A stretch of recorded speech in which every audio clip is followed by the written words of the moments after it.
Hello, everyone. Welcome to the Streamwise Introductory webinar for 2026. My name is Lauren Jeunesse, and I work at the Lake Champlain Basin Program, and I'm joined by Dana. Hey, hi, I'm Dana Allen, Fluid State Consulting, part of the consulting team. And my name is Holly Greenleaf from Greenleaf Design, Ecological Landscape Designer, and we also have Pam here. Hey, I'm Pam Haywood from the Image Farm. We did the branding and communication materials. Great. So again, welcome and thank you for tuning in to this recording. We're going to go over the start of 2026 Streamwise season. And next slide, please. Great. So welcome back, everyone who has been a past participant of Streamwise. We have 9 total organizations participating this year, with the new organization being Winooski Natural Resources Conservation District. So welcome, Lucas, as well as all of the new staff joining the existing organizations you see on the screen.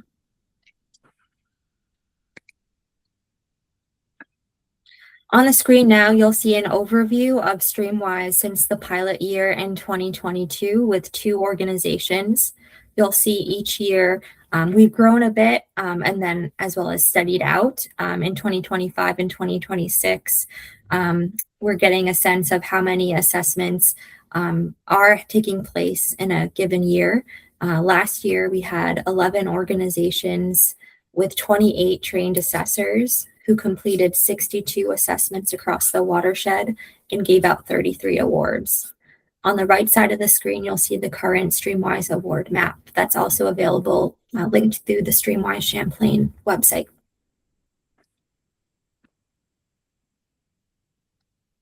All right, thank you, Lauren. So at the end of each season, we have a review meeting where community partners, you all provide us feedback on what worked, what didn't work, and possible solutions to help make Streamwise run a little bit more smoothly. I'm just going to go down, do a little rundown of what we are tackling, what we will be tackling, and what we might have to shelve or revisit later on. So one of the biggest changes was removing the steward pledge. We were piloting a stream steward award level for folks that couldn't quite meet the Streamwise award criteria, but were committed to maintaining healthy buffers or working towards that award level. So it worked well, but we got rid of the signature and we replaced them with the stream steward core values instead.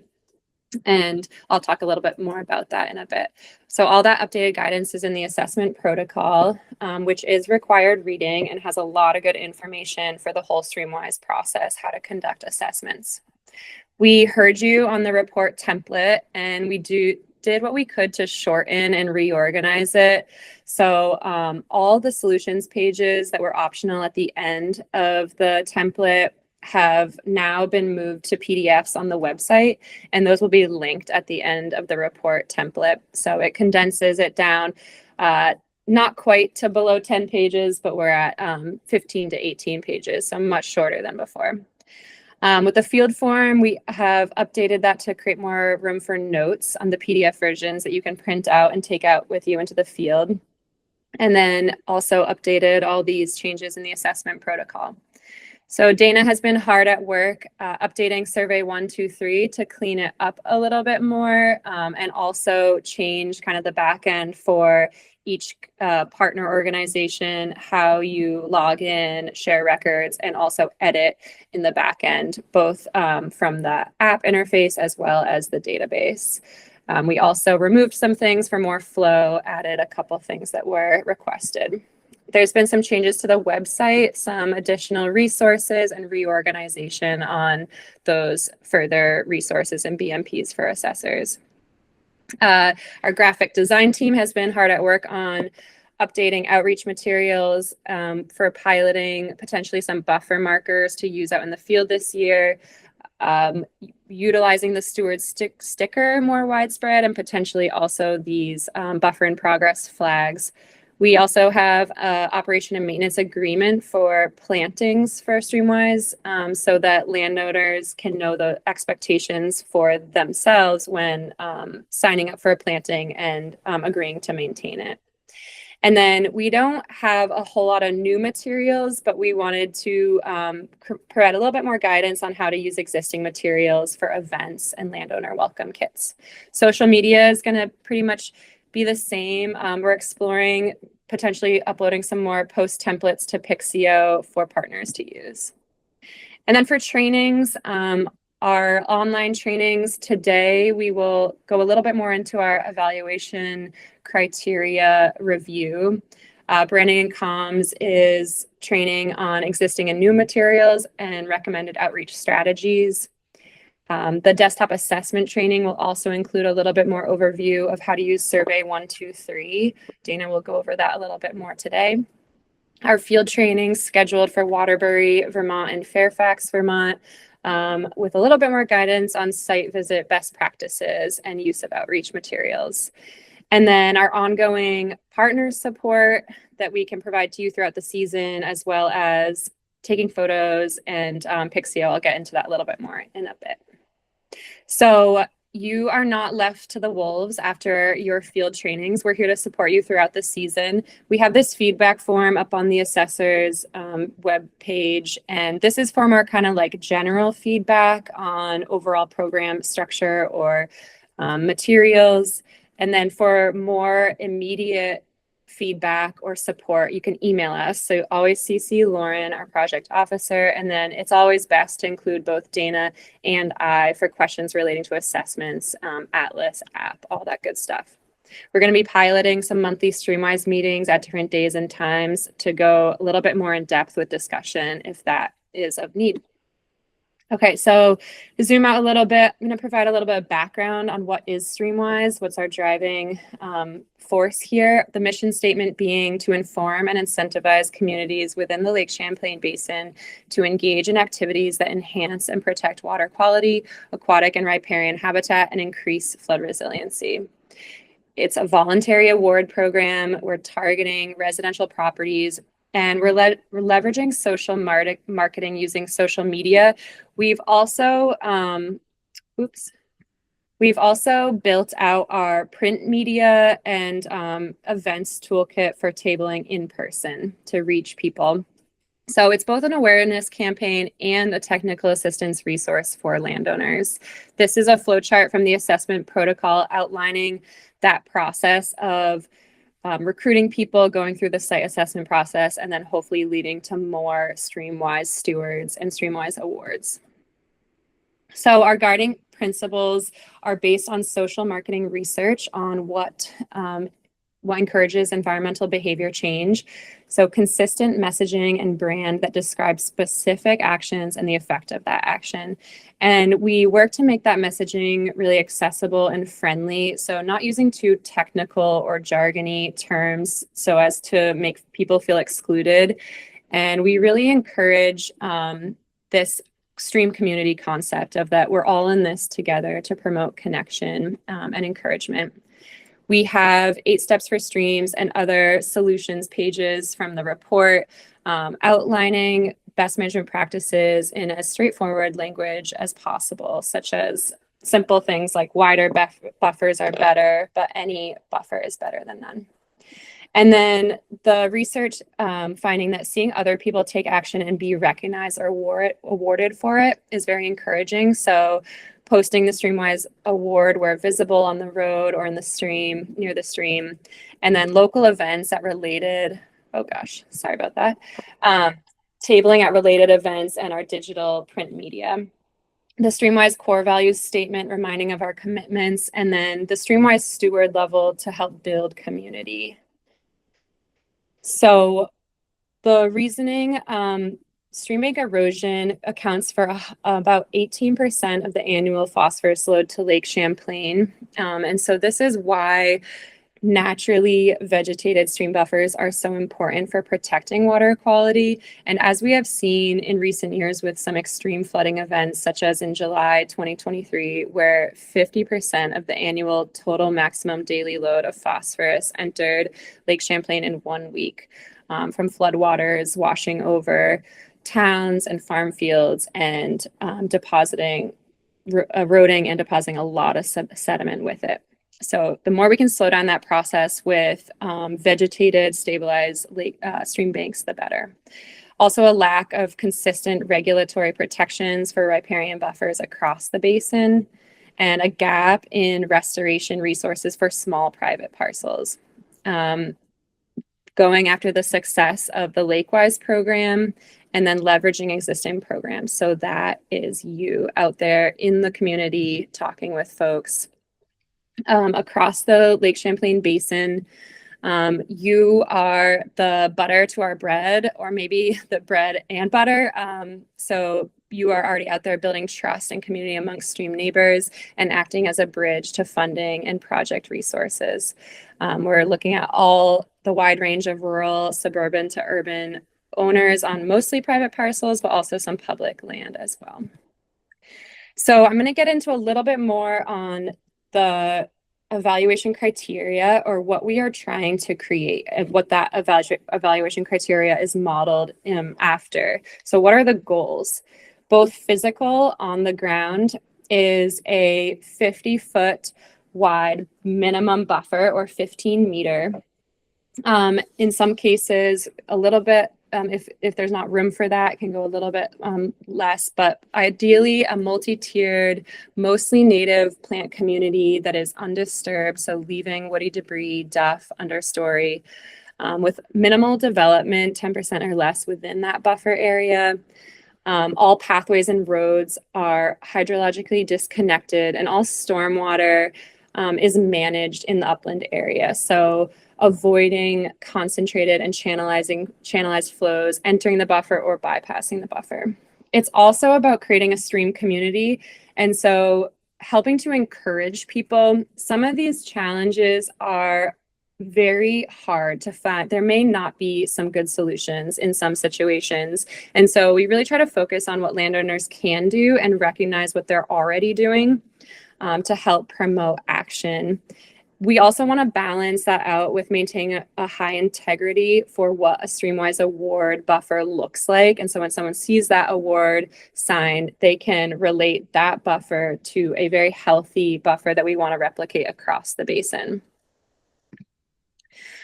So there's 3 categories for the criteria. The first is buffer width. I talked about that with a 50-foot or 15-meter minimum vegetated buffer. In some cases where that is not possible or existing infrastructure prevents that, 30 feet or 10-meter is allowed also on intermittent feeder streams. However, we always try to aim for the wider, the better. Buffer area, maximum 10% of development, including both impervious, like buildings, decks, patios, and pervious development. So that would be lawn and more managed gardens, but with no development in the stream side zone, 15 foot from the high water mark. So surface runoff, all stormwater from developed areas is captured and infiltrated or dispersed to sheet flow. And then for pathways, 6 feet or 2-meter wide or less and are minimized, and they're not negatively impacting water quality. Same with vehicle access, but 12 feet or 4-meter wide or less, managing water to infiltrate or divert it before it flows into the river. The next criteria category is buffer management zones. So we did look into reordering the criteria for better flow in the field. There was some issues with this on database on the back end. So we decided to just frame this second category as management. There is some overlap, but really breaks it down to each zone. So there's the stream side zone, that 15-foot or 5-meter from mean high water mark, no disturbance, clearing, or development except for access paths and some limiting up for views. No hard armoring such as riprap or retaining walls that is not also stabilized with established woody vegetation. That middle zone allows for limited development and some clearing or cutting for views, but maintaining duff, understory vegetation, and maintaining a minimum canopy cover. And then the upland zone is really about all the upland stormwater runoff and how it's entering the buffer. We're not assessing the whole upland area for all stormwater runoff sources, but looking at channelized and concentrated flows that are either entering the buffer, causing erosion, or bypassing the buffer in forms of drainage pipes or ditches, and looking at how we can divert that runoff, slow it down, infiltrate it into the ground, or at least convert it to sheet flow. And then we also have some non-scoring assessment criteria looking at in-stream bank erosion, upland stormwater runoff issues. And then finally, the last criteria category is buffer vegetation. So looking at the natural community tiers present, canopy, understory, shrubs, ground cover, and duff. Looking at native plants comprising 75% or greater of the land cover, and then invasive plants comprising 25% of the land cover. The not allowing use of pesticides and herbicides, and another non-scoring criteria of looking at trash in the buffer or culvert malfunctions. We also have additional, so all this imagery is from the PDF field form, and a few more, a little bit more space for notes if you print those off and use them in the field. All of this is outlined in our assessment protocol and evaluation criteria. You can see the flow chart here of what to do when a site meets criteria or does not meet the criteria. And then we also have included our new stream steward core values, which I will just go over very briefly. So a stream steward commits to working towards meeting the streamwise criteria and or maintaining their award status guided by these values. We improve water quality in our watershed and Lake Champlain by stewarding a wide, naturally vegetated streamside buffer. We build flood resilience by minimizing development and disturbance in the buffer area and managing stormwater runoff. We promote wildlife habitat on land and in the water by protecting and enhancing multi-tiered native vegetation, woody debris, and duff in and near the stream. And we strengthen our stream community by helping our neighbors protect their land and stream and sharing streamwise. So pretty simple and straightforward, but hopefully something to anchor us all into our commitments as being stream stewards. All right, so zooming out a little bit on the whole streamwise process, I'm going to hand it over to Pam for some branding and communications overview. And then Dana is going to get into property assessment and then back to some further resources and our next steps. Hey, Pam here again. We created the brand identity and outreach materials for Streamwise. The materials allow community partners to maintain a consistent look and feel and tone of voice for the program as it continues to spread out into the world. Here's a little bit about our methods and materials. Next slide, please. Methods to communicate about and promote Streamwise include online, in-person, and print. We have created materials and best practices to make it easy for you to use and support your efforts to educate and help improve stream health. This intro webinar, I'll give an overview on these materials, and then we'll go into more details in the upcoming branding and communications webinar. Online, we have Streamwise local social media accounts and a website. We can also use other online channels such as community partners' social media accounts, websites, and email newsletters. Plus, Front Porch Forum is an excellent method of communication. In-person methods of communicating and promoting are through word of mouth, hosting events, and tabling at events. Print methods include utilizing our pre-printed materials as well as templates, such as the flyer template seen here, and other printed promotional items we will cover next. Next slide, please. These are your online outreach materials. StreamwiseChamplain.org is both for public to learn more about our program, but also houses many tools, resources, and materials for assessments and outreach. On the assessors page on the site, you have access to communication resources, including logos, graphics, and photos, as well as a design style guide. All of these things will help you make your own outreach materials. You also have access to pre-made ads that you can place in your email newsletter. You will find a social media kit on this page as well, with information and best practices for using social media to promote Streamwise. You can reshare posts from Streamwise Champlain accounts or create your own posts. And new this year are those post templates available to you in Pixio that Holly mentioned earlier. Next slide, please. Through LCBP, Streamwise provides professionally printed outreach materials for you to use.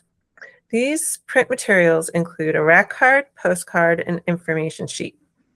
There are also templates for you to customize and print on demand. You can use them when you share info about Streamwise at events. And these are the flyer template and the sign-up sheet. Next slide, please. We have also made some fun promotional items. The Stream Steward Badge is for everyone who participates in Streamwise, both award winners and people with buffers in progress. These snazzy waterproof embossed metal stickers allow every participant to show Streamwise pride. Other ways to show pride is recognizing a buffer in progress and awarding model stream friendly properties. This is a part of the Streamwise protocol. The Streamwise Award is available as a metal sign or as a garden flag. Properties that aren't at award level yet but are working towards award status can also receive the garden flag, identifying their buffer in progress. Since many buffers can be tucked away in the woods, the flags were created for homeowners to place in more visible locations, like at the end of their driveway or along the road. The flags are semi-new this year because they didn't become available until the end of last season, so they did not see much use. We encourage you to offer them as a stylish option to participants. We have also leveraged outreach materials and put together themed kits for easy application. We have the Landowner Welcome Kit, which you can give to realtors to pass on to new homeowners with streams on their land. The kit would include a rack card, postcard, logo sticker, and info sheet. We have also assembled an event toolkit. Similarly, this kit will contain all the materials you'll need to use while you're tabling for Streamwise at events. They include the same materials I just mentioned, plus a sign-up sheet. All of this is designed to support and grow our Stream community. Again, this was just a brief overview of the Streamwise branding and communications, and we'll go into more details about the materials and how to use them in the upcoming branding and communications training webinar. Thank you, and Dana is next. Actually, I'm not. This is Lauren's part to talk about the QAP. So I'll let Lauren do that, and then I'll go. Great. Yes, just one, sorry, quick slide about the quality assurance project plan requirements of the Streamwise program. Streamwise is primarily funded using U.S. Environmental Protection Agency dollars, and therefore a QAP is required based on that funding source requirement to ensure consistent collection and application of quality data throughout the life of collecting Streamwise data throughout the Lake Champlain Basin. Each organization will be required this year to assign one person the responsibility of being the Streamwise Award Program Manager and Quality Assurance Officer. We have a generic QAP that is available and will also be distributed to everyone over email. The expectation is that you review that document and send back a cover page noting the specific information about your targeted area to do Streamwise assessments in the 2026 season, and documenting that you will read and adhere to the QAP requirements. And the second form on the screen is the training documentation form. That form will be required to be submitted as a grant deliverable when invoicing for the training task of your grant contract. And this paperwork is just required for every grant contract to ensure these quality assurance project requirements are met. Another informational webinar will be hosted soon with just describing a little bit more about those QAP requirements and overall grant requirements. So stay tuned on that, and please feel free to reach out with any questions. Thanks, Lauren. All right, so I'm going to talk about the kind of assessment protocol process in a little bit of detail. And so basically on the top of your screen, you kind of see the overall workflow of this, and then reflected in our flow document down there, which is in the assessment protocol. So the graphic, and then at the top, basically we start with an interested property owner, however you obtain that interest through your branding and community or your outreach methods. But everything starts with a desktop assessment. We'll go over that real briefly. We'll go over some of the basics of field app data entry in the Survey 123 app, talk a little bit about field assessment, follow up with the landowner, and then basic tracking and reporting using the landowner template, things like that. So next slide, Holly.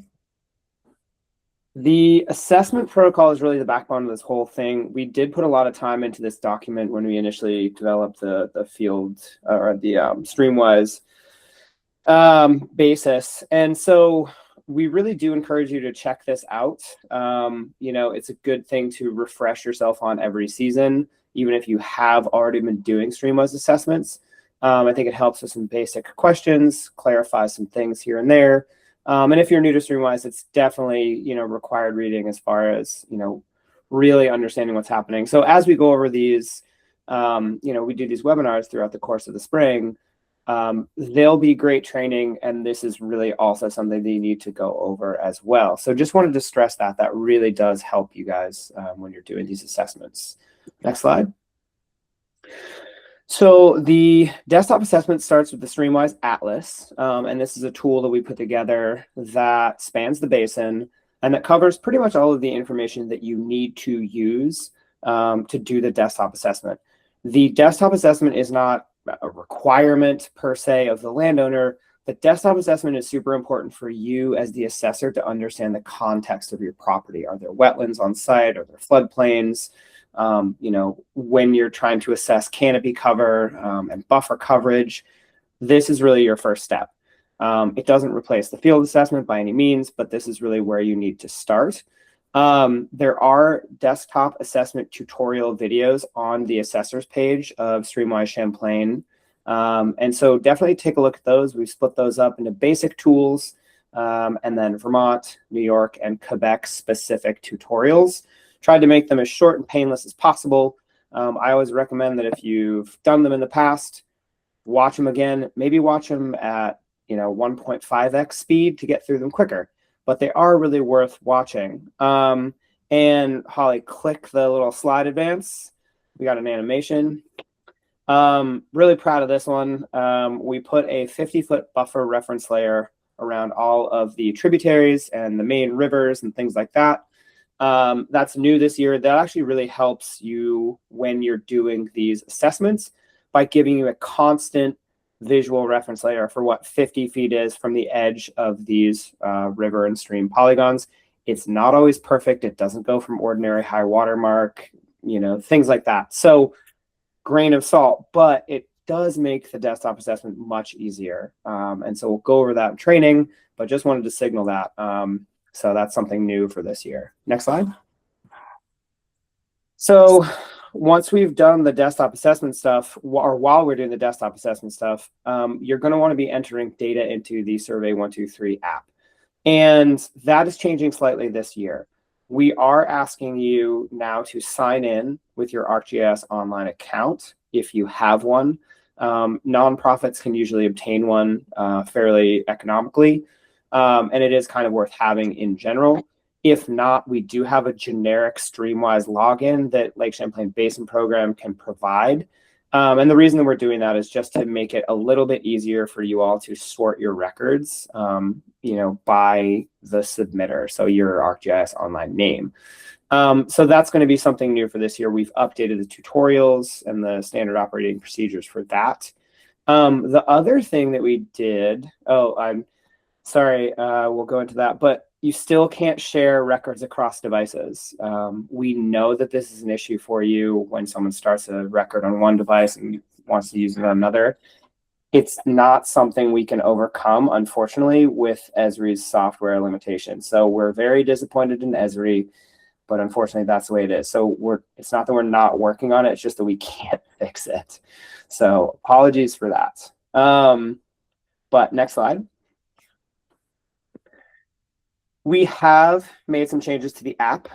We actually overhauled it completely on the back end to do some things that we weren't able to do before, but we cleaned up the hints. And so you can kind of see now in that middle slide, the hints are much shorter than they used to be.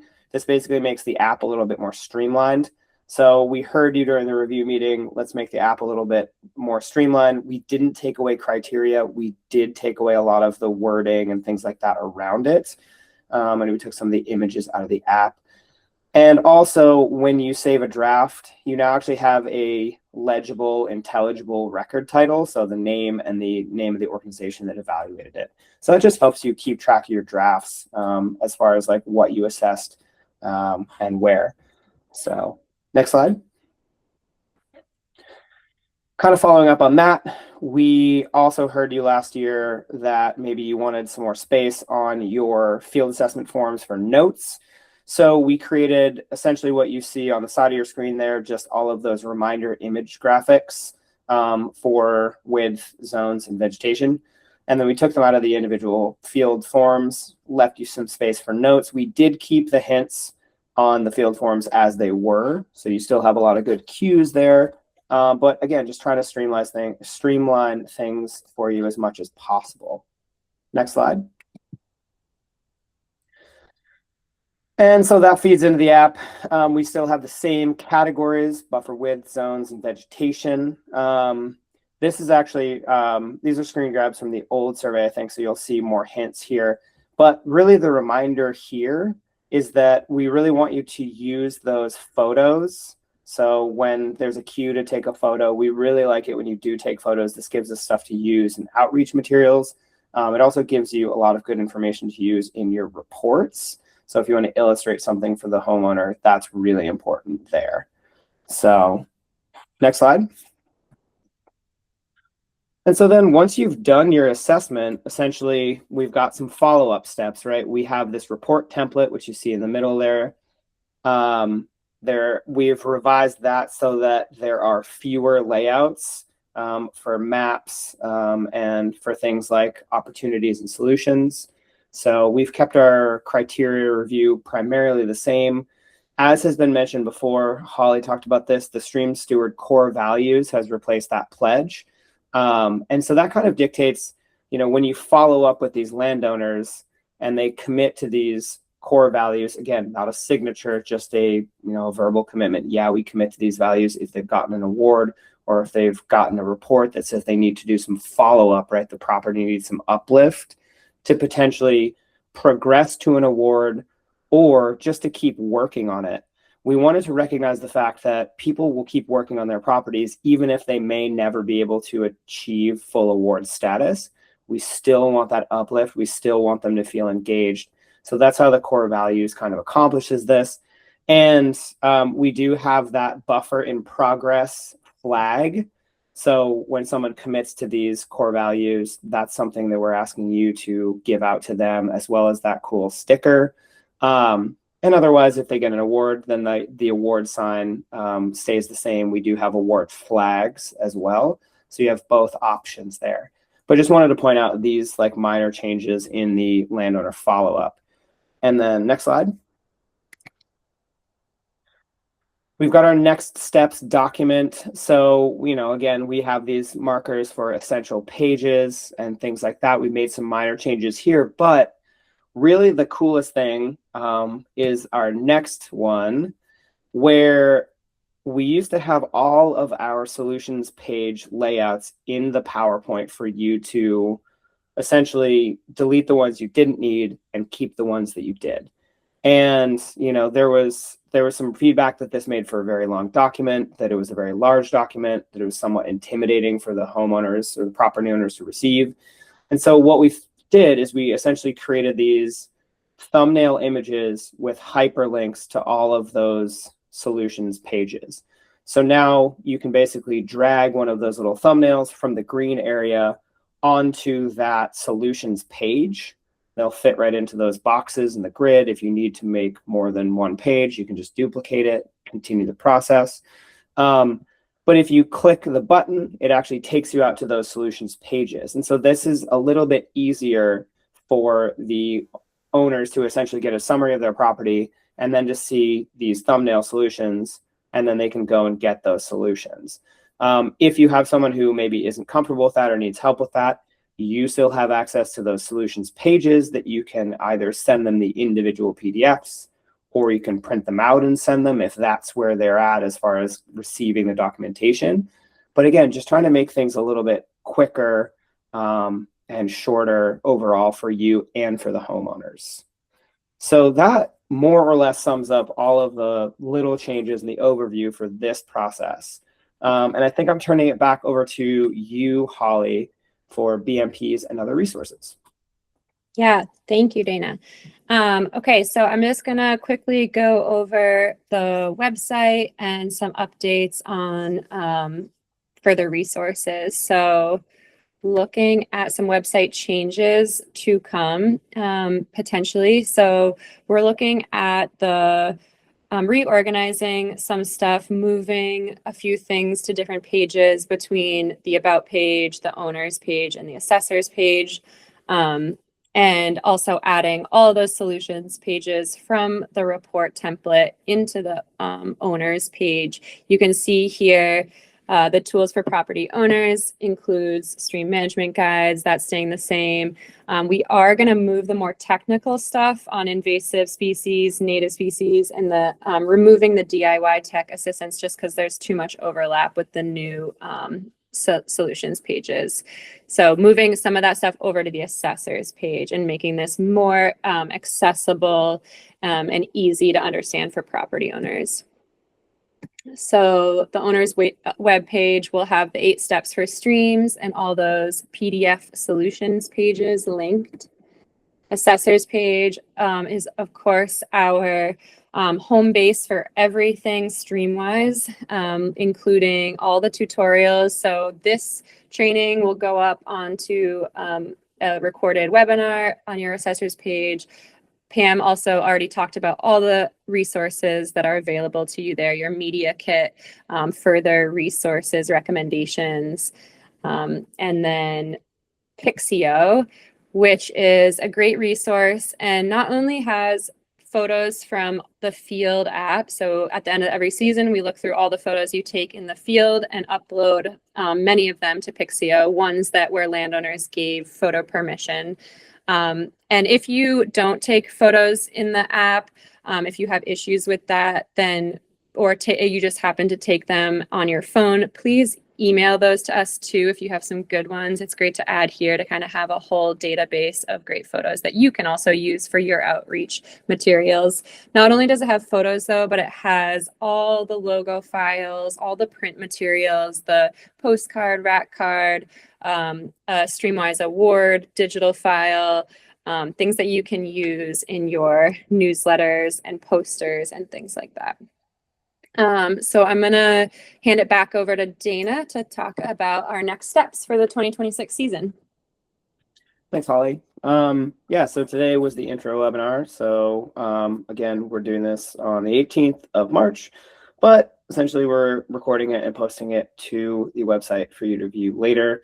We're also going to be running the branding and communications training on April 1st at noon, but equally that will be recorded and posted to the website. So again, you can see that, whenever you have the time to see it. Same deal with the Atlas and the Desktop Atlas and the Survey 123 training. And that Survey 123 training is for the Desktop Atlas, just to be clear, like how to use it to enter information for that. That's going to be the end of April on the 29th. And then we do have our field trainings already set. So we're looking at field training 1 happening in Waterbury on the 28th of May. That's a Thursday. And that's going to be pretty much an all-day training. We're going to find some new sites in Waterbury for those of you who have maybe done the training before and want to refresh. Although we might choose some of these same sites because some of them are quite good. And then we're also doing field training 2 in Fairfax this year on June 11th. Also a Thursday, and also going to be most of a day of training. And then we really forecasted out to have our feedback meeting at the Lake Champlain Basin Program offices in Grand Isle. It's been a couple of years since we've been there.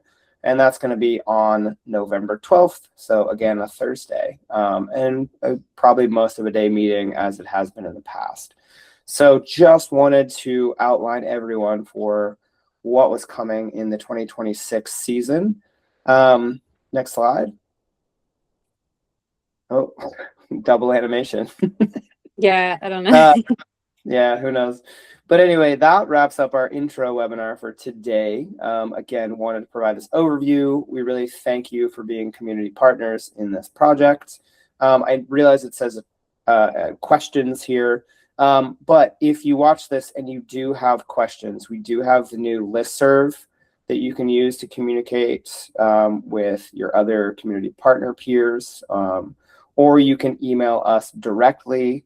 And we had those emails up before, but that's also on the document that we've sent you for contact information.